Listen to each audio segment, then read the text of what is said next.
की मुंबईमध्ये 82च्या नंतर ज्याप्रमाणे गिरण्यांच्या जागा जमीन माफियांनी ताब्यात घेतल्या, त्याचं मॉलमध्ये रूपांतर केलं आणि त्यामुळे दक्षिण मुंबई आणि दक्षिण मध्य मुंबईमधनं मराठी माणूस जो बाहेर फेकला गेला तो पालघर आणि पनवेलपर्यंत फेकला गेलेला आहे।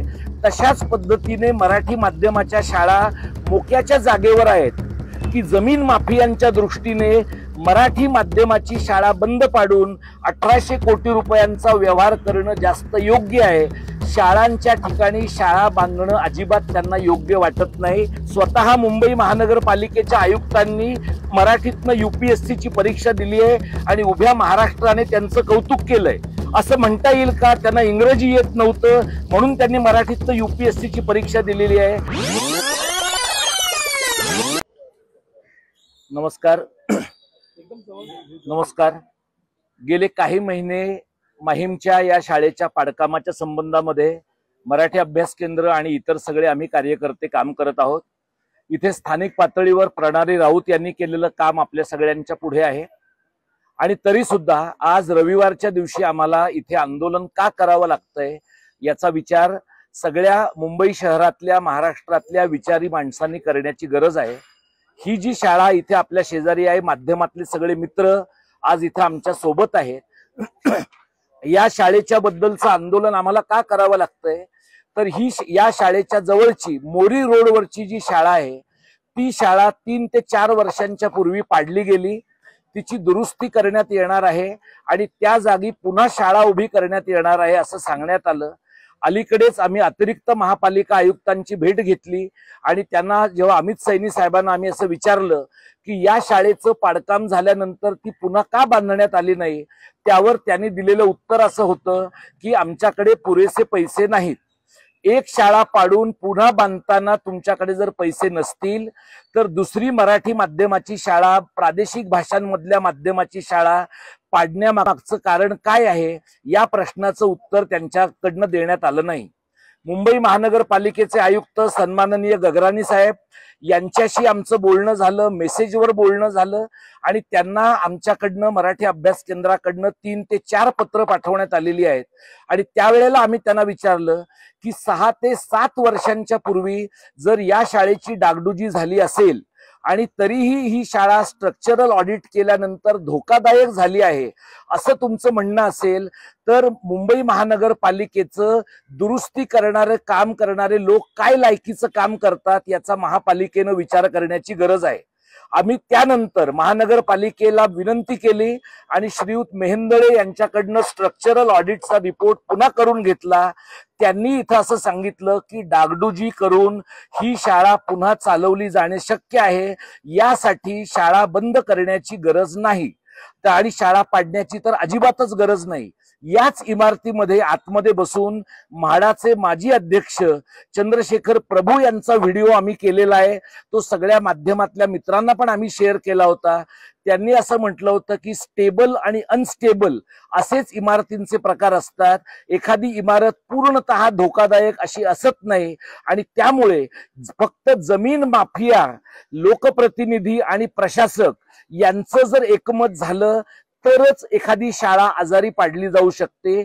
आणि म्हणून जे पोस्टर तुम्ही इथं होर्डिंग इथं पाहताय माझ्या आणि चिन्मयी सुमित यांच्या फोटोसह, त्यामधलं आमचं म्हणणं असं आहे की उत्तर भारतातल्या गायपट्ट्यामध्ये ज्याप्रमाणे वंचितांच्या जागांच्यासाठी बुलडोझर वापरला जातोय तोच वंचितांच्या जागांसाठीचा बुलडोझर मराठी शाळांसाठी वापरला जातोय। कारण मराठी शाळांमध्ये जाणारी मुलं गरिबांची आहेत, वंचितांची आहेत। आता इथे उजव्या बाजूला तुम्हाला आमदार महोदयांचंही होर्डिंग दिसेल। आमचं त्यांच्याशी बोलणं झालंय, चिन्मयी सुमित त्यांच्याशी बोललेले आहेत। त्यांनी त्यात असं म्हटलंय की 26 साली ही शाळा पुन्हा सुरू होणार आहे। महानगरपालिकेनं याच भागामध्ये पाडलेली शाळा जर 4 वर्ष पुन्हा बांधलेली नसेल तर ह्या इमारतीचं पाडकाम अजून झालेलं नसताना किंवा दुरुस्ती आता नोव्हेंबरमध्ये पण झालेली नसताना जूनमध्ये ही शाळा पुन्हा सुरू होईल याची आमदार महोदयांना कशामुळे खात्री वाटते ही एक गोष्ट विनम्रपणे आम्हाला जाणून घ्यावीशी वाटेल। त्यामुळे महत्वाचा मुद्दा असा आहे की मुंबईमध्ये 82च्या नंतर ज्याप्रमाणे गिरण्यांच्या जागा जमीन माफियांनी ताब्यात घेतल्या, त्याचं मॉलमध्ये रूपांतर केलं आणि त्यामुळे दक्षिण मुंबई आणि दक्षिण मध्य मुंबईमधनं मराठी माणूस जो बाहेर फेकला गेला तो पालघर आणि पनवेल पर्यंत फेकला गेलेला आहे। तशाच पद्धतीने मराठी माध्यमाच्या शाळा मोक्याच्या जागेवर आहेत। या शाळेच्या नावातही तुम्ही बघा मुंबई पब्लिक स्कूल असं म्हटलंय, त्या शाळेचं माध्यमांतर करण्यात आलेलं आहे। ज्या वेळेला आदित्य ठाकरेंनी हे केलं त्यावेळेला आम्ही त्यांच्यावरही टीका केली होती। मराठी शाळांचं माध्यमांतर करणं म्हणजे मराठी शाळांची कबर खोदणं आहे।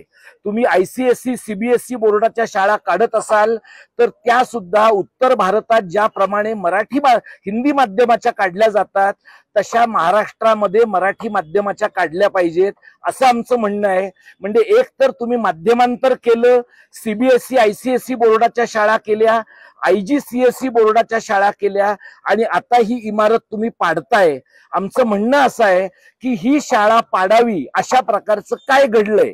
याच्या अगोदर प्रणाली राऊत 3 ते 4 वेळा या शाळेमध्ये अनेकदा येऊन गेल्यात।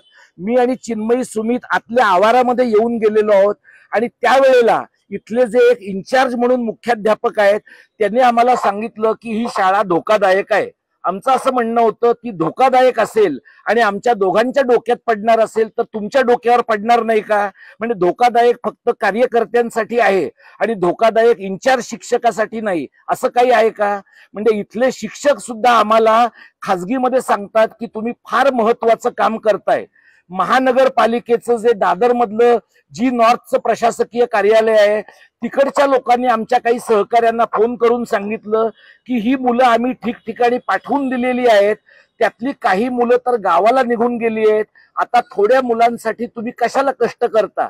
म्हणजे तुम्ही जाणीवपूर्वक गरिबांच्या मुलांना त्यांच्या घरांच्या जवळ शिकण्याची सोय असेल तर ती बंद करता आणि मग तुम्ही असं सांगता की आता कुणी शिकतच नाहीये तर मग त्या मुलांची तुम्ही काळजी का करता? या जमिनीचा व्यवहार ही जर इथे 40 मजली किंवा 60 मजली इमारत झाली तर 1800 कोटी रुपयांचा व्यवहार आहे असं चंद्रशेखर प्रभूंनी आम्हाला सांगितलं। आम्हाला एवढं कळतं की जमीन माफियांच्या दृष्टीने मराठी माध्यमाची शाळा बंद पाडून 1800 कोटी रुपयांचा व्यवहार करणं जास्त योग्य आहे। शाळांच्या ठिकाणी शाळा बांधणं अजिबात त्यांना योग्य वाटत नाही।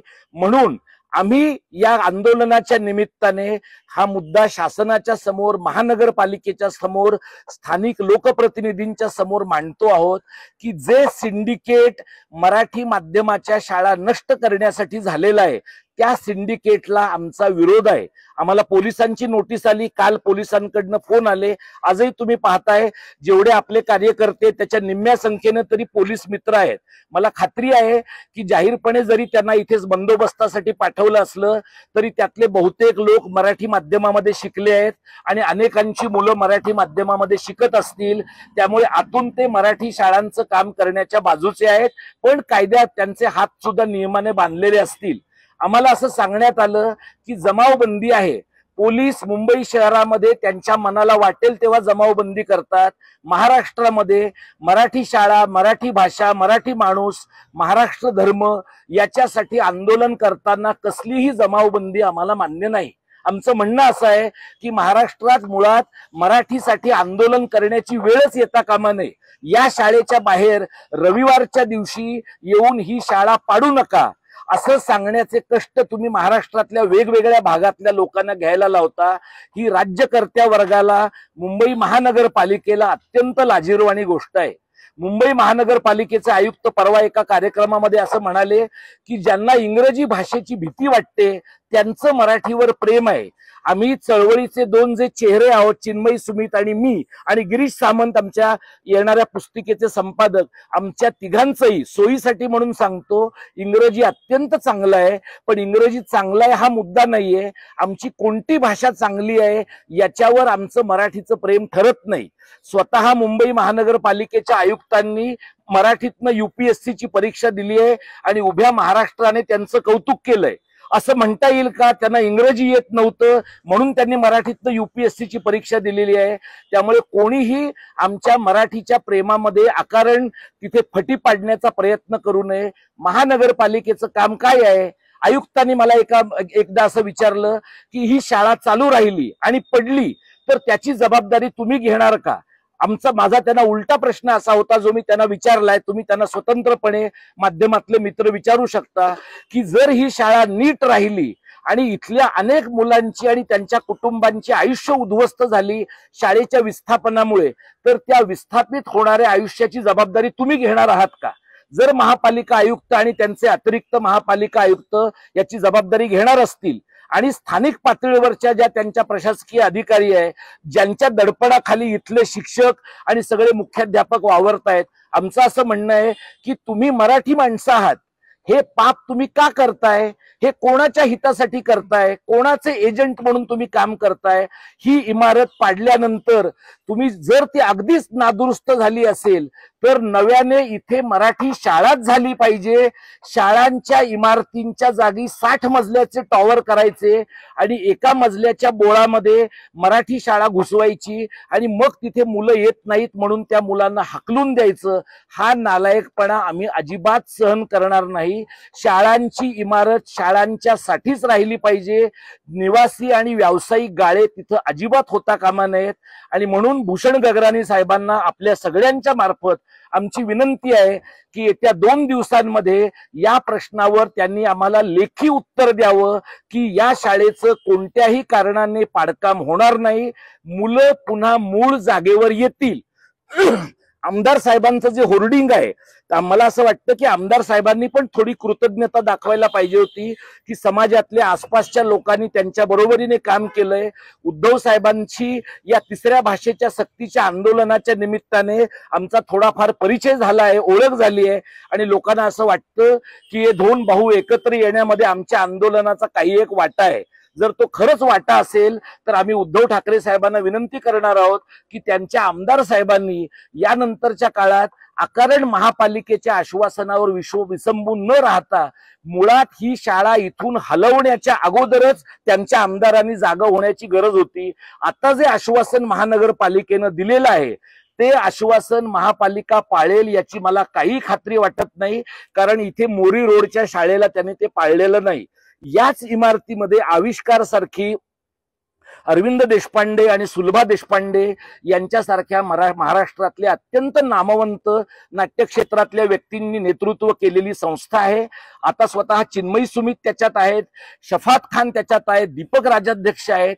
इतकी महत्वाची संस्था ज्या इमारतीमध्ये आहे त्यांना तुम्ही एका रात्रीत हाकलून देता, मराठी माध्यमाच्या आणि इतर प्रादेशिक माध्यमातल्या लोकांना हाकलून देता, ही अत्यंत गंभीर बाब आहे. आणि म्हणून 2 दिवसांमध्ये गगराणी साहेबांनी याचं उत्तर द्यावं ही आमची पहिली मागणी आहे. जर येत्या आठवड्याभरामध्ये याबद्दलची भेट आणि लेखी आश्वासन, कारण तोंडी आश्वासनावर आमचा विश्वास नाही, लेखी आश्वासन त्यांच्याकडनं आलं पाहिजे. आणि जर तसं झालं नाही तर मुंबई महानगरपालिकेच्या मुख्यालयापुढे आंदोलन करण्याशिवाय आम्हाला पर्याय राहणार नाही.